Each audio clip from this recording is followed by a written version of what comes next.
Moving on, now we have a paper 2 question. The question says, the woman has malaria and symptoms of anemia. The malarial pathogens infect red blood cells where they multiply to form many new, genetically identical pathogen cells. These new pathogen cells burst out of the red blood cells. After this description, the question asks us to describe how malarial pathogens can be transmitted from this woman to another person. So, in response, we would simply write, malarial pathogens are transmitted by a mosquito, which acts as a vector. When the mosquito sucks up blood from the infected woman, it takes in blood containing the malarial pathogens. The mosquito then injects the pathogens into another person when it feeds again, allowing the infection to spread. Next part of this question asks us to name the type of nuclear division that results in new pathogen cells. So here, we would write mitosis, because this type of nuclear division produces genetically identical cells, allowing the pathogen cells to multiply rapidly inside the host. Next, the question asks suggest why infection with the malarial pathogen can cause anemia. So, we explain that anemia occurs due to a shortage of red blood cells or hemoglobin. In malaria, the pathogen multiplies inside red blood cells and causes them to burst. As a result, the number of red blood cells in the blood decreases. Therefore, we would simply write, infection with the malarial pathogen can cause anemia because red blood cells are destroyed when the pathogens multiply and burst out of them, reducing the number of red blood cells in the blood. Now get back to MCQs. First, this question says, how is the malarial parasite transmitted to humans? So, the correct option here is D. Malaria is caused by a single-celled organism called Plasmodium. It is transmitted through the bite of an infected female Anopheles mosquito.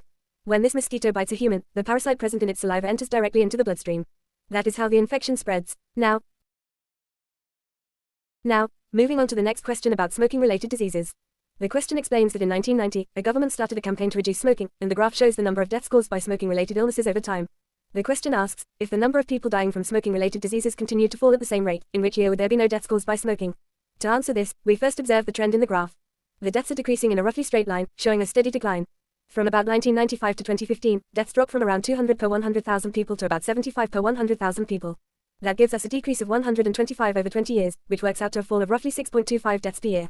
So, let's analyze this trend step by step. On the vertical axis, the values show the number of deaths per 100,000 people, while the horizontal axis represents time progressing in 5-year intervals. At the first data point in 1995, the death rate is 175. Moving 5 years ahead to 2000, the rate decreases to 150, showing a reduction of 25 deaths over that period. Continuing along the graph, the same pattern repeats consistently. From 2000 to 2005, the figure drops by another 25 to reach 125. By 2010, it falls further to 100, and at the final recorded point in 2015, the rate stands at 75. Because the question asks us to extend this trend at the same constant rate, we simply subtract 25 for each additional 5-year interval. Starting from 75 in 2015, the value decreases to 50 in 2020, then to 25 in 2025, and finally reaches 0 after another 5 years. This brings us to the year 2030, so option C is the correct answer. Next MCQ says, which diseases can be treated effectively with antibiotics? We go through each option. HIV is caused by a virus, so antibiotics do not work. Malaria is caused by a protoctist, so antibiotics are also ineffective. Cholera, however, is caused by a bacterium, and antibiotics can be used to treat bacterial infections. So, the correct answer is D, 3 only. Next one talks about COVID-19 travel requirements. It states that travelers needed to be fully vaccinated, with the last dose taken at least 14 days before arrival.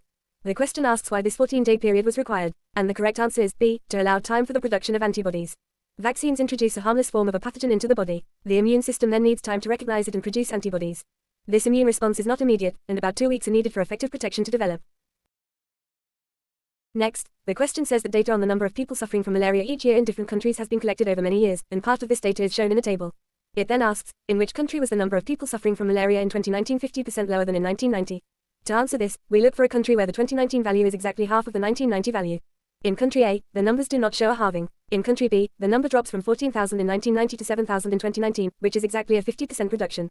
The other countries also do not show this pattern. Therefore, the correct answer is B. The next question asks, which disease is strongly associated with cigarette smoking? The correct answer is B, bronchitis. Cigarette smoke irritates and damages the lining of the bronchial tubes, leading to inflammation and long-term breathing problems. Anemia is related to blood conditions, rickets is caused by vitamin D deficiency, and scurvy is due to a lack of vitamin C, so these are not directly linked to smoking. The final question describes 4 groups of people, A, B, C, and D, who were exposed to a viral infection. Their antibody levels were measured before and after infection, and the results are shown on graphs. The PAL, or protective antibody level, is the minimum antibody level needed to protect against the virus. The question asks, which group would have suffered the effects of the viral infection? To answer this, we compare each group's antibody level to the PAL. Groups A, C, and D all show antibody levels rising above the PAL after infection, meaning they were protected or developed sufficient immunity. In contrast, Group B's antibody level stays below the PAL throughout the infection period. Because their antibody level never reaches the protective level, this group would have experienced the effects of the viral infection.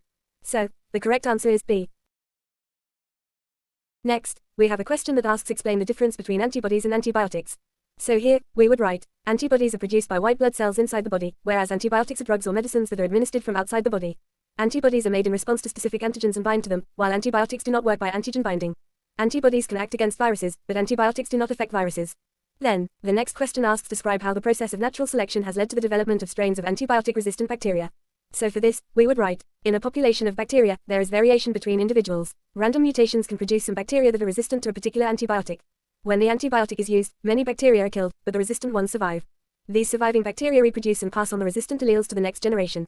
Over many generations, this process results in a higher proportion of bacteria in the population that are resistant to the antibiotic.